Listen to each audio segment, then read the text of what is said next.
ఇప్పుడు నేను పట్టుకున్నా నీకు రివ్యూ ఇవ్వాలి అంతేనా? గ్యాంగ్స్ ఆఫ్ గోదావరి అర్థమైందా? గ్యాంగ్స్ ఫస్ట్ రివ్యూ కట్టు, నువ్వు కెమెరా కట్టు, నేను రివ్యూ కడతా. అర్థమైందా? బాక్స్ ఆఫీస్ పైన గ్యాంగ్స్ ఆఫ్ గోదావరితో కత్తి కట్టినాడు ఎవరు? విశ్వక్సేన్. అర్థమైందా? ఇప్పుడు నేను బయట సినిమాకి రివ్యూ కట్టున్నా. అర్థమైందా? నేను రివ్యూ కట్టున్నా. Cinema is very nice. నాకు తెలిసి వేరే హీరో ఉంటే న్యాయం చేస్తాడో చేయలేడో నాకు తెలియదు, కానీ విశ్వక్సేన్ మటుకు న్యాయం చేశాడు సినిమాకి. సో చాలా మంది రేటింగ్ అడుగుతున్నారు. There is no rating. రక్తి కట్టండి, రక్తం కట్టండి, కత్తి కట్టండి. అర్థమైందా? విశ్వక్సేన్ పైన కడతారా లేకుంటే బాక్స్ ఆఫీస్ కడతారా కట్టండి. మినిమం 50 CR కలెక్ట్ చేస్తుంది ఈ మూవీ. ఇది నా మాటగా నేను చెప్తున్నా.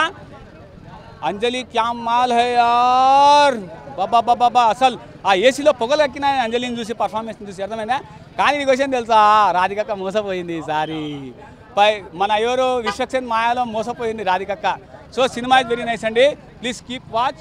మీరు ఏదైనా నేను చాలామంది అడుగుతారు సినిమాలో స్టోరీ ఏంటని. ఎక్కడ సినిమాలో స్టోరీ? ఆ పర్సను అంత ఖర్చు పెట్టినప్పుడు మిస్టేక్ ఏం చేశాడు అది చూడాల్సింది సినిమాలో. అర్థమైందా? సినిమాలో కథగా చూడాల్సింది అండ్ యాక్షన్ చూడాలి. కానీ మీరు యాక్షన్ చూస్తే మటుకు చూస్తున్నంతసేపు వేరే హీరోని ఊహించలేరు. ఇది నాది గ్యారంటీ. ఏమైనా తప్పైతే చంద్రమండలంలో కలుద్దాం. 10 ఎకరాల సైట్ ఉంది నాది, వచ్చేయండి. సినిమా చాలా బాగుందన్న. సినిమా అయితే వేరే లెవెల్, అసలు సూపర్గా ఉంది సినిమా. ఫైట్స్ ఉంటాయి అన్న, గూస్ బంప్స్ వచ్చినాయి అసలు. ఫైట్స్ అయితే చాలా బాగుందన్న. ఫైట్స్ అరే ఒక ఐటమ్ సాంగ్ ఉంటుందన్న, అది వేరే లెవెల్ అన్న. అసలు చించేది అది అయితే చించేసిందన్న. సూపర్గా ఉంటుంది అది. అది బాగుందన్న. కామెడీ కూడా ఉంది అన్ని. బీజిఎం కొట్టిండ్రు కానీ కుక్కని కొట్టినట్టు కొట్టిండ్రు అన్న. బీజిఎం అయితే చాలా బాగుందన్న. అసలు బీజిఎం కూడా బాగుంది. హీరో యాక్టింగ్, హీరోయిన్ యాక్టింగ్ కూడా చాలా బాగుందన్న. డైరెక్షన్ కూడా బాగుంది. డైరెక్టర్ కాదు ఇంకా ఇస్తుంది. సినిమాలు కావాలని కోరుకుంటానా. బాయ్ అన్న. Okay bye. 5కి 5 ఇస్తానా. సూపర్గా ఉంది సినిమా అయితే. సూపర్ యాక్టింగ్ అయితే సూపర్గా చేసింది అన్న. హీరోయిన్ కూడా సూపర్గా చేసింది, చించేసింది. సినిమా సూపర్ హిట్ అసలు. ఫ్యామిలీస్ కాదు, ముసలోళ్ళు కూడా చూడవచ్చు, లవర్స్ కూడా చూడవచ్చు. చాలా బాగుంది.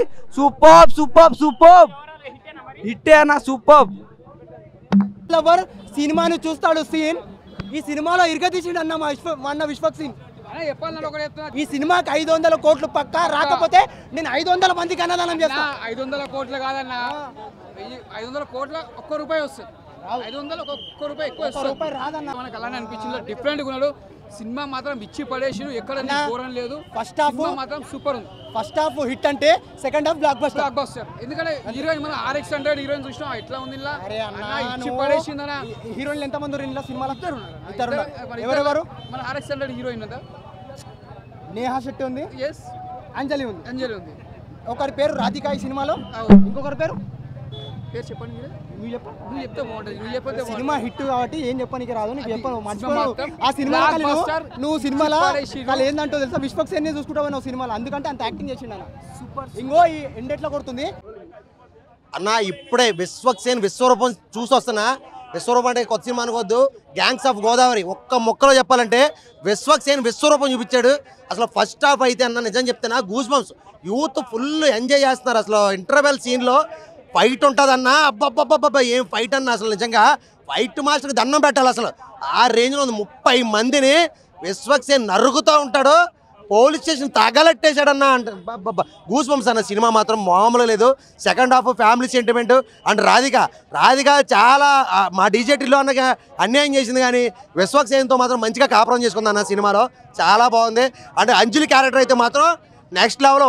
ఒక మగాడికి 2 ఉండాలి ఎప్పుడైనా సరే అన్నట్టు అనిపించింది నాకైతే. ఎందుకంటే పాయింట్ బ్లాక్లో గన్ పెట్టినప్పుడు విశ్వక్సేన్కి అంజలి రౌడీగడ్ మీద కత్తి పెడుతుంది. అబ్బబ్బా గూస్ బంప్స్ అన్న. సినిమా చూస్తే కేకలు అంతే, మామూలు లేదు. ఐటమ్ సాంగ్ అయితే మాత్రం అల్టిమేట్. సినిమా ఓవరాల్గా పుష్ప సినిమాని మించిపోయింది. ఎందుకంటే అంటే ఒక చిన్న వర్కర్ నుంచి ఒక ఎమ్మెల్యే క్యారెక్టర్కి వెళ్ళడం అనేది అల్టిమేట్. విశ్వక్సేన్ రోజు రోజుకి సినిమాకి డెవలప్ అవుతున్నాడు. మామూలుగా లేదు. ఇండియాని మించిపోతాడు విశ్వక్సేన్. సూపర్ అంటే సూపర్ అన్న. ఓకే అన్న. 5 out of 5 అన్న రేటింగ్ అయితే మాత్రం మైండ్ బ్లోయింగ్. సినిమా మాత్రం blockbuster hit. Gangs of Godavari కోరమిసాలు కలిపి తిప్పుకుంటా విశ్వక్సేన్ విజయ విహార యాత్ర అని చెప్పగలుగుతా. కెరీర్లో బెస్ట్ మూవీ అని చెప్పగలుగుతా. బెస్ట్ పాత్ర దొరికిందని చెప్పగలుగుతా. ఏదే ఒక సాంగ్లో మంచం ఎక్కి దిగలేనట్టుగా కనపడ్డది. హెవీగా ఉన్నాడేమో అనే ఫీలింగ్ కలిగింది. అలాగే కొన్ని మనకు షూటింగ్ సన్నివేశాలకు సంబంధించిన వీడియోలు కూడా బయటపడినాయి. అరే కొంచెం వీళ్ళు లావైన రా అనుకున్నాం, కానీ సినిమా చూసిన తర్వాత అర్థమైంది మనం ఊహించుకునేదని తప్పు. అభిమానులకు ఏం కావాలి? ఆ క్యారెక్టర్లో వాళ్ళు ఎలా ఒదిగిపోతారనే సినిమా పూర్తిగా చూసిన తర్వాతనే మాట్లాడాలని నాకు ఇప్పుడు అర్థమైంది. సూపర్గా పర్ఫెక్ట్ సూట్ అయింది భయ్యా. అలాగే గోదావరి యాసలో కరెక్ట్గా సెట్ అయ్యాడు. అక్కడ యాస, భాష, ప్రాంతాలు, భయము, భక్తి, కత్తి కట్టే విధానము, ఎమ్మెల్యే గ్రూపులు వాళ్ళ మధ్య జరిగే గొడవలు అద్భుతంగా చూపించారు.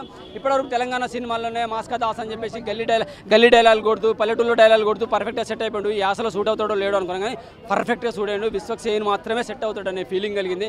అంజలి పాత్ర అయితే నాకైతే చాలా సినిమాలో హైలైట్ అంటే నాకు అంజలి పాత్ర బాగా నచ్చింది. రంగమ్మత్త తర్వాత అనసూయకి ఎంత పేరు వచ్చిందో రంగస్థలం సినిమా తర్వాత, ఈ సినిమా తర్వాత అంజలి పాత్రకు అంత గొప్ప పేరు వస్తుంది ఫ్యూచర్లో. సూపర్గా ఉంది భయ్య. డైరెక్షన్, స్టోరీ, స్క్రీన్ ప్లే పర్ఫెక్ట్గా రాసుకున్నారు. స్టార్టింగ్లో ఇంద్రాబాయ్ అంత కామెడీ ఎంటర్టైన్మెంట్ పోతున్నట్టు అనిపించింది. ఏదో గ్యాంగ్స్ ఆఫ్ గోదావరి అన్నాడు, వైలెన్స్ కనపడాలి కదా అనుకున్నా. మెల్లమెల్లగా పోతా అంటే చూపించాడు. కోరం మిషన్ తిప్పుతూ ఎదురొచ్చినోని ఎక్కుకుంటూ తొక్కుకుంటూ పోవాలని చెప్పేసి మన ఎన్టీఆర్ డైలాగులు గుర్తొస్తాయి అనమాట. త్రిబుల్-ఆర్లో వస్తాయి. ఆ టైప్లో డైలాగులు కొట్టిండు. సూపర్ మూవీ పడ్డది. ఎండాకాలం మంచి చల్లగా చూడాలంటే చూడాలి. కెరీర్లో బెస్ట్ మూవీ, బెస్ట్ పాత్ర చాలా బాగా చేశాడు. ఎన్టీఆర్ బాలకృష్ణ గుర్తొచ్చినట్టే మీరే అర్థం చేసుకోండి. అలాగే సెకండ్ హాఫ్లో ఎమోషనల్ డ్రామా ఖచ్చితంగా ఉండాలి భయ్యా. ఎందుకంటే కత్తి కట్టినప్పుడు ఒక కుటుంబం ఎంత బాధపడితే వాడు చచ్చేదాకా వదిలిపెట్టరు కదా. సో అప్పుడు ఎమోషనల్ డ్రామా ఉంటుంది, ఎమోషనల్ టచ్ చేయాలి, ఎమోషనల్ సాంగ్స్ రావాలి. అన్ని పర్ఫెక్ట్గా సిచ్యుయేషన్ సాంగ్స్ ఉన్నాయి, కావాలని పెట్టింది లేదు. అలాగే గ్లామరస్గా ఒక ఐటమ్ సాంగ్ ఉంది, వల్గారిటీగా లేదు, అందంగా చూపించారు, గ్లామరస్గా చూపించారు, రొమాంటిక్గా చూపించారు. సో అన్నీ ఉన్నాయి, అందరూ వచ్చి చూడాలని కోరుకుంటున్నా. ఫ్యామిలీ చూడొచ్చు భయ్య. ఎందుకంటే సెకండ్ హాఫ్లో టోటల్ ఎమోషనల్ డ్రామానే. అసలు ఎలా మారిపోతాడు, అసలు ఎందుకు అలా మారిపోయాడు, మళ్ళీ తర్వాత ఎమోషనల్ టచ్ చేసుకుంటే ఎలా మారిపోయాడు, ఫ్యామిలీనే చూసుకోవాలి, నా ఫ్యామిలీ నాకు ఇష్టం, నా కుటుంబం, నా ఊరు అని ఎంత అద్భుతంగా చేసిండే. కరెక్ట్ పాత్ర పడ్డది, చాలా బాగా సెట్ అయింది. Gangs of Godavari tiger super movie. Thank you.